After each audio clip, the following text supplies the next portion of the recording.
All right, welcome. This is it, the final part of our 5-part tutorial from Virtualization Options LLC. Now, just a quick reminder, everything we're talking about here is for educational purposes only. And hey, if you really want to get into the nitty-gritty, I seriously recommend grabbing the full course document in PDF format. It has way more detail than we can possibly cover here. Today, we're getting our hands dirty and focusing on the practical side of AI security. So in the previous parts, we've talked a lot about the what and the why behind model inversion attacks. But now we're diving straight into Chapter 5 of the guide, which means we're all about the how. We're going to look at how you build up some solid defenses, and maybe even more importantly, how you can actually test them. Think like a real-world attacker. Okay, so here's what we've got on deck. We'll kick things off with the big picture philosophy of defense, then get tactical with the layered strategy. After that, we'll jump into the Pentesters playbook, check out the essential tools for the job, and wrap up by looking at what's next for AI security. So let's get one thing straight right from the start. There is no silver bullet here, no single magic fix for AI security. I mean, think about it. You wouldn't try to guard a castle with just one padlock on the front door, right? It's the exact same idea with a complex model. Real security, the kind that actually works, comes from what we call defense in depth. It's all about having multiple, overlapping layers that all work together to stop an attacker in their tracks. Okay, so if we're building a fortress, what do the walls and towers actually look like? Let's break down the specific tactical layers you need to create a defense that can actually hold up under pressure. This is where that whole theory of layered security stops being just a concept and starts becoming a real practical blueprint.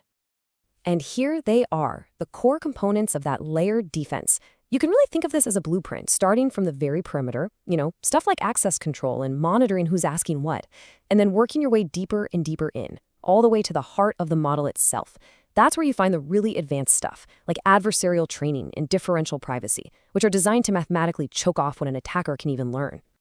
This is a really great way to look at two powerful but very different strategies that work together. So, on one side, you've got model retraining. This is all about time. By constantly retraining the model, you basically give any stolen information a really, really short shelf life. It becomes useless, fast. Then, on the other side, you have differential privacy. This isn't about time, it's about the data itself. It's a way to mathematically guarantee that an attacker can't zero in on anyone's person's information. So one limits the time they have, the other limits the information they can get. It's a classic 1-2 punch. All right, now we get to the really fun part, the playbook. This is the core of what we're talking about today. See, as a professional pen tester, your job isn't to just randomly throw things at a model and see what sticks. No way. You need a structured, repeatable methodology, a plan of attack to systematically test these defenses and find the weak spots before the bad guys do. And this is that process, broken down into 6 key phases. It's a really logical flow, right? You start with reconnaissance, just figuring out what you're even up against. Then you test the front doors, the access controls. You map out how the model is supposed to behave before you try to break it. Then comes the main event, the inversion attempts themselves. And you don't stop there. You evaluate the defenses that are in place, and then, and this is absolutely critical, you document everything in a report that actually helps the organization fix the problems you found.